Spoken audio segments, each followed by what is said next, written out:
Hello दोस्तों, एक महात्मा गुरुकुल चलाते थे। इस गुरुकुल में हजारों शिष्य अपनी शिक्षा पाने के लिए आते थे।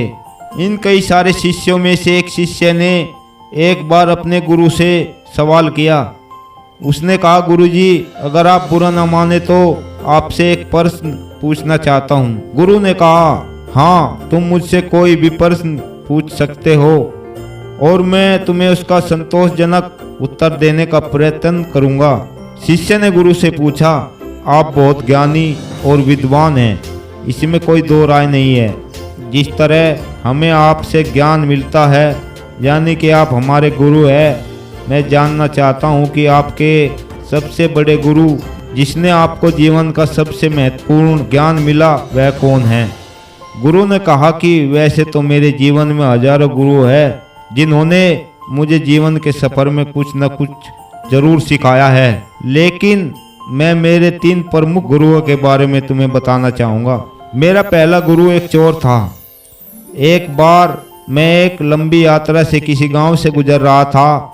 मैं काफ़ी ज़्यादा थक चुका था और किसी के घर ठहर कर आराम करना चाहता था। एक गांव के पास आने पर मुझे एक आदमी दिखा, तो मैंने उनसे पूछा कि मुझे इसके गांव में कहीं पर आराम करने के लिए आश्रय चाहिए।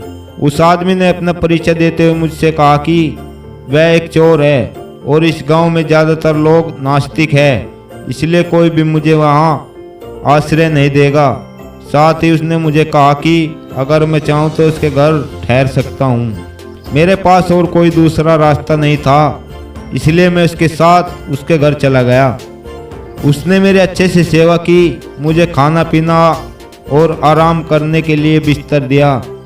रात होते ही वह बोला कि मैं चोरी करने जा रहा हूँ। सुबह जब वह वापस आया तो मैंने उनसे पूछा कि उसे कुछ मिला या नहीं। उसने मुझे जवाब दिया कि आज तो मुझे कुछ नहीं मिला, लेकिन जरूर आगे कुछ न कुछ मिलेगा। भगवान ने मेरे लिए कुछ न कुछ सोच कर रखा होगा। एक के बाद एक कई दिनों तक मैं उनके साथ रहा और उन दिनों उसे कुछ भी चोरी का सामान नहीं मिलता। फिर भी वह भगवान से अपने आस लगाए रहता और यही उम्मीद बनाए रखता कि उसे जरूर आने वाले दिनों में कुछ हाथ लगेगा। इस तरह चोर के रूप में मेरे पहले गुरु ने मुझे सिखाया कि हम जिस भी रास्तों को चुनकर उस पर चलने लगते हैं, फिर चाहे जो हो जाए, हमें वो रास्ता कभी नहीं छोड़ना चाहिए। एक दिन हमें मंजिल जरूर मिलेगी। वह दिन है और आज का दिन है। तब से मैंने कभी अपना ध्यान और भगवान की भक्ति नहीं छोड़ी। मेरा दूसरा गुरु एक कुत्ता था। एक बार मैं किसी जरूरी काम से काफ़ी दूर का सफ़र कर जंगल से गुजर रहा था। लंबे सफ़र के चलते मुझे बहुत ज़्यादा प्यास लगी थी, इसीलिए मैं वहाँ पर एक तालाब के पास जाकर पानी पीने लगा। उस तालाब के पास एक कुत्ता पहले से पानी पीने के लिए आया हुआ था। कुत्ता जैसे ही पानी पीने के लिए तालाब में अपना मुंह झुकाता था, उसे उसका ही प्रतिबिंब पानी में दिखता।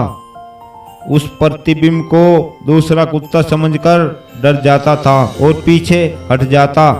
कुछ समय पीछे रहने के बाद कुत्ता फिर से प्रयास करता और फिर से डर के पीछे हट जाता। काफ़ी समय बीतने के बाद कुत्ते ने हिम्मत जुटाकर आखिरकार तालाब से पानी पी लिया और अपनी प्यास बुझाकर वहाँ से चला गया।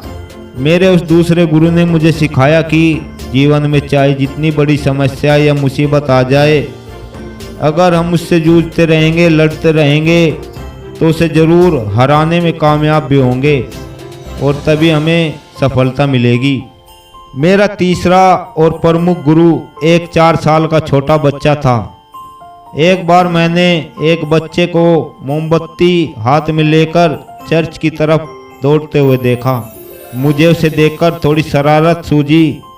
मैंने उस बच्चे को रोका और उससे पूछा कि तुम यह मोमबत्ती कहाँ ले जा रहे हो? उसने जवाब दिया, वह चर्च में इस मोमबत्ती को ले जा रहा है। मैंने उस बच्चे से पूछा कि यह मोमबत्ती तुमने जलाई है? बच्चे ने हाँ में जवाब दिया। अब मेरे घमंड भरे सवाल की बारी थी, तो मैंने उससे पूछा, मुझे बताओ, जब तुमने इस मोमबत्ती को जलाया तो यह प्रकाश कहाँ से आया? और उससे पहले जब मोमबत्ती जली नहीं थी तब प्रकाश कहाँ था?